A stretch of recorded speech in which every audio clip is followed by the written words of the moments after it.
Hello, welcome to Career Success Strategies Online, Lesson 8, Part 2, General Interview Questions. Now we're going to get into the nitty gritty. Let's look at what we'll be covering for this lesson.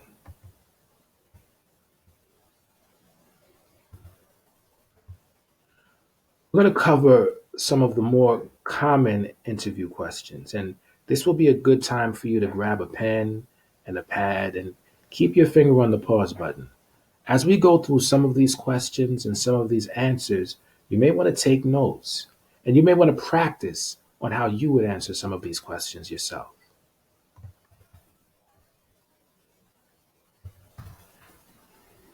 Let's talk a little bit about drawing on your experience.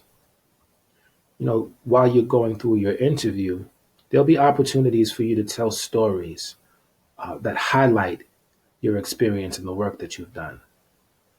But there's also an opportunity to tell personal stories, and at times that's relevant. If those personal stories can speak to your character, or speak to your passion, or speak to your motivation, feel comfortable telling those stories. Remember that all of your work experience is valid and valuable. It doesn't matter where you actually found that experience. The fact that you've done it is something that you should feel confident discussing. And don't undersell yourself. Don't spend a lot of time talking about what you haven't done. Spend a lot of time talking about what you have done. Gather some stories that outline some positive things you've done, positive things you've done in the workplace, positive things you've done in general. Keep those stories in mind and be ready to use them when you're on your interview.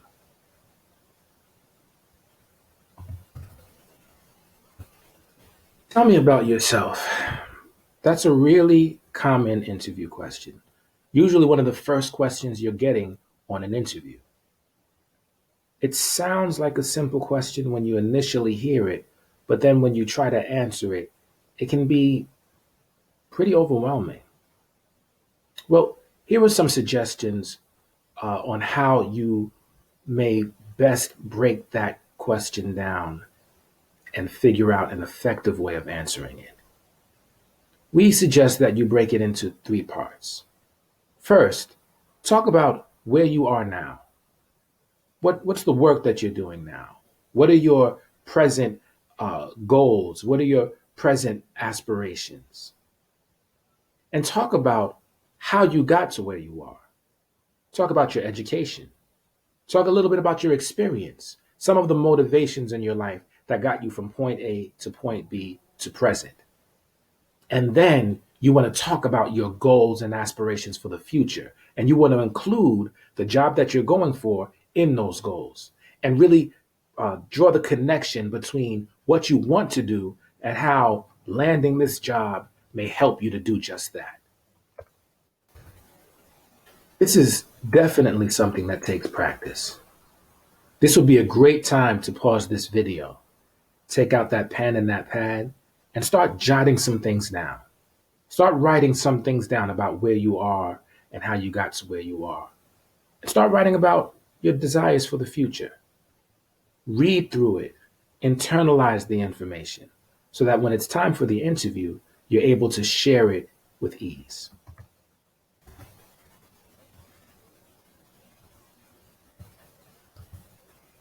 Now, one of the reasons we suggest that you take some notes and kind of rehearse your response is because you want to be able to get this response down in under 2 minutes. When you're going through your tell me about yourself answer, when you're telling your story, you want to make sure that you have context. So you use the job that you're going for, or maybe you use the company that you're applying to. You use that as the context for the story you're going to tell.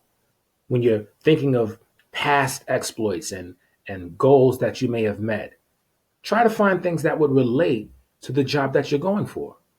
Try to build the connection. It will really be helpful during the interview.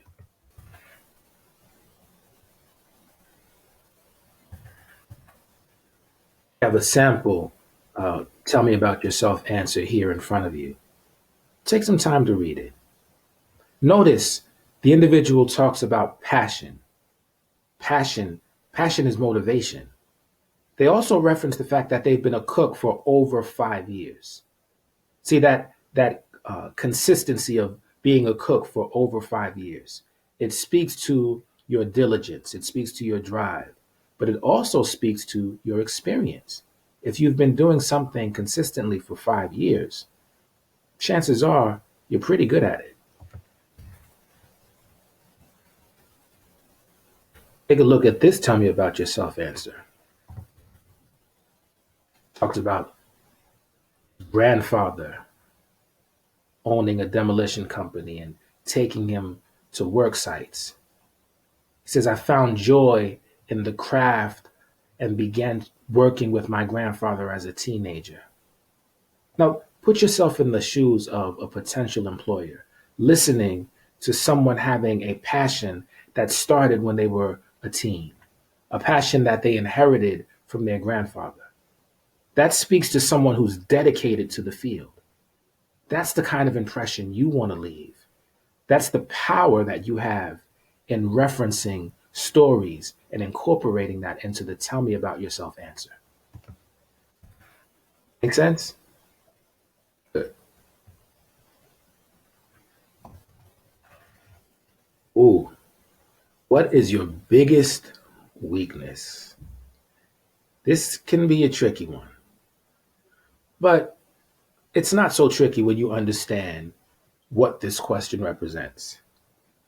It represents an opportunity for you to show another aspect of who you are or who you would be as an employee. Do you have a healthy awareness of yourself and your own shortcomings? Are you open in asking for help and receiving instruction or applying yourself to figuring out the answer on your own? Is self improvement a motivation for you? See, when you discuss some of your weaknesses, you're not just going to lay out the weakness, but you're going to discuss what you did to improve upon that weakness. It shows that if you were actually working for that company and you encountered something that you had a difficult time accomplishing, you wouldn't just leave it there. You would use all of your resources to get to a position where you would be able to master that particular thing. That sounds really good to me.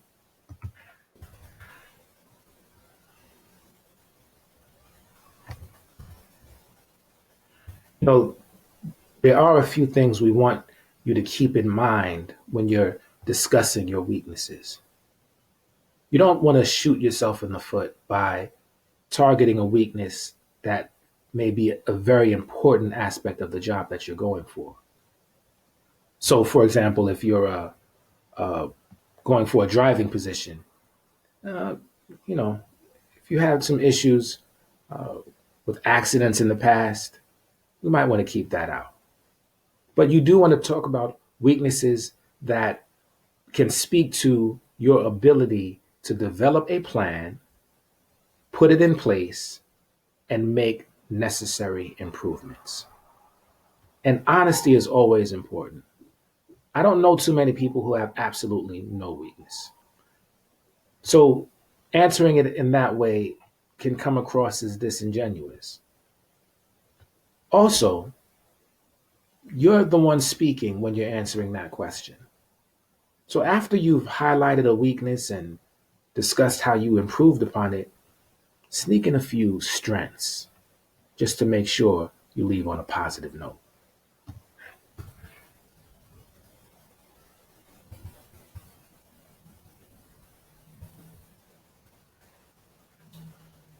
Let's go back. Planning ahead for your response. So these answers don't just come automatically. That's why we're stressing uh, practicing and thinking it through and planning ahead for how you're going to respond, anticipating this question and figuring out how you're going to deal with it. So If you're trying to figure out how to deal with the weakness question, we have a few tips here. Is there a task that you don't do well? Or is there something that you failed at? Start gathering lists of issues that you may have encountered during your work experience.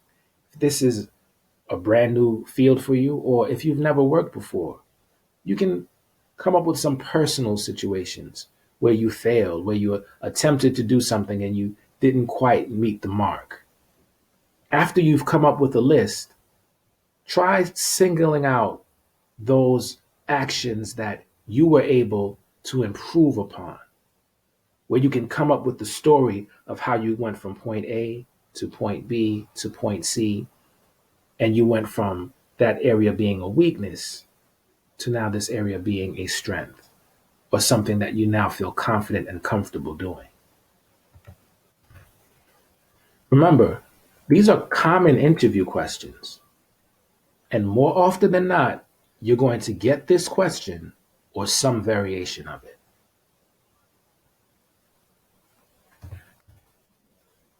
Make sure you take some time to pause the video and look through the details of this sample. What is your biggest weakness answer? Notice, notice the sections of the story. Starts out with something that you found to be an issue, a real problem. And it was a problem not just because it affected you, but it was a problem because it affected the team. It affected the co-workers. It affected the company. It affected the job.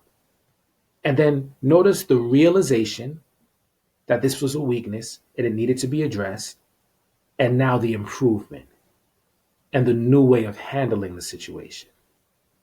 It's a very well told story.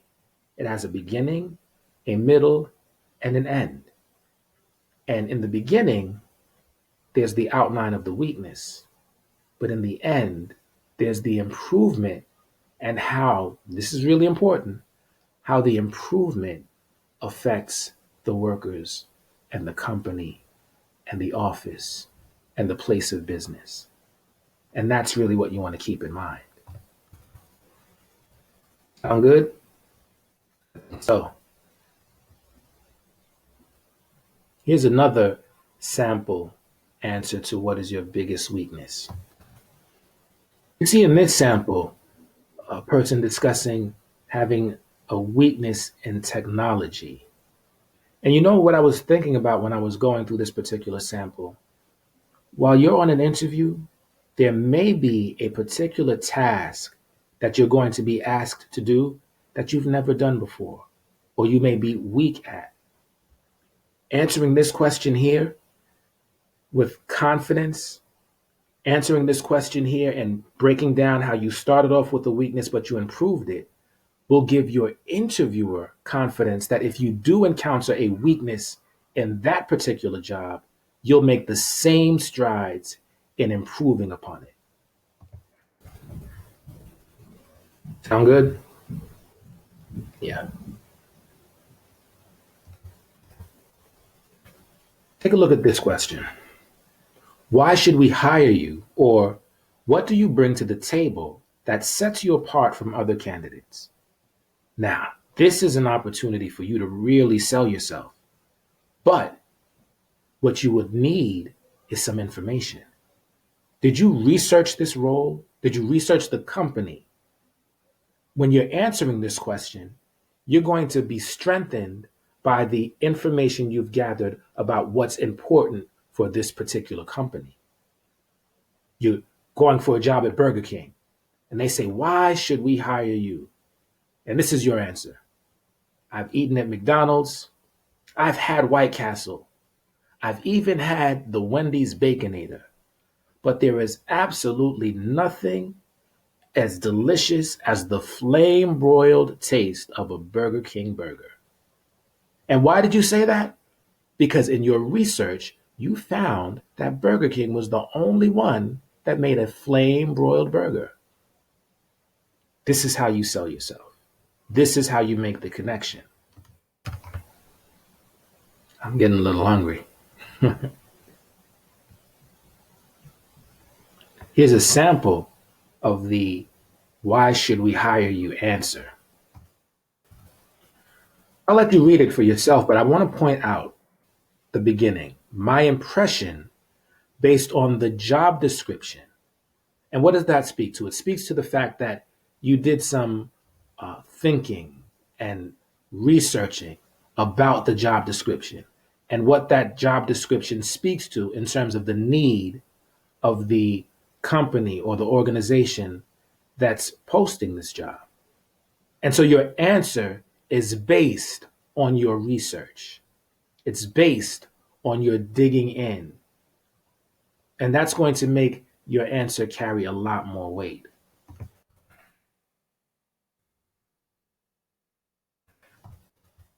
Here's another question.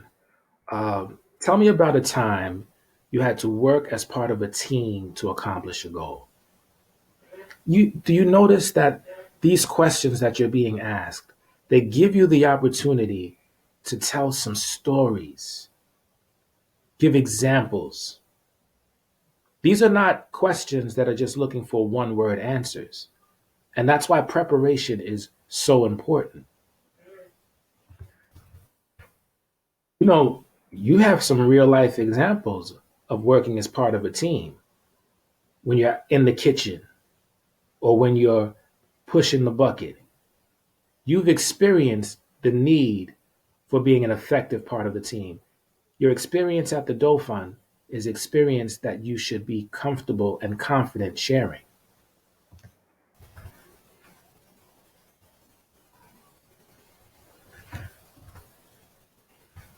Something really important to remember when you're planning ahead for your response.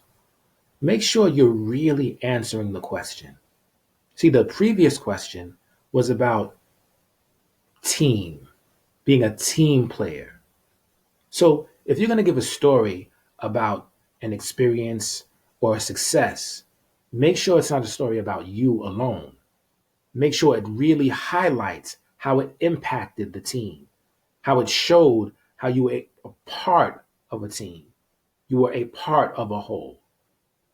See, the interviewer is looking to make sure that their questions are answered. Does that make sense? Okay. Well, in case it didn't, we broke it down. Four steps, four things to think about when you're crafting the answer to this question.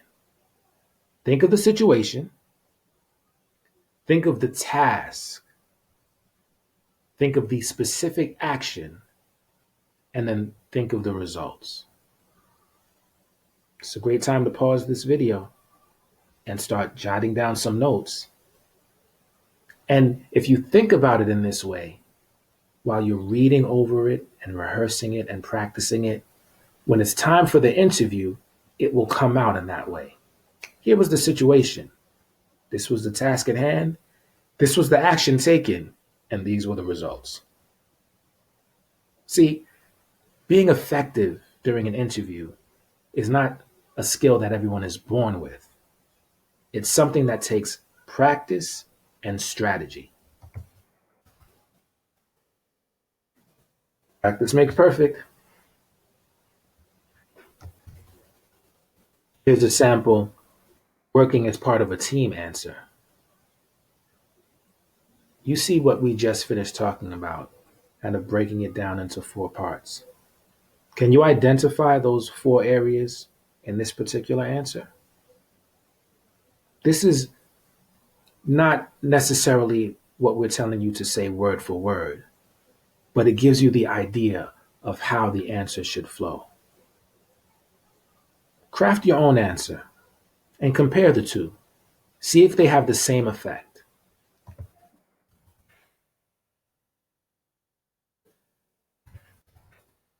Well, this one was good. We had a lot to think about and a lot of opportunities to practice. I'm sure you were working pretty hard, and I bet you think It's over with. But not quite. I need you to go to classroom, lesson 8, part 2 assessment, general interview questions practice. Once you've completed that, then you can say, it's over. Well, that is until the next part. See you soon.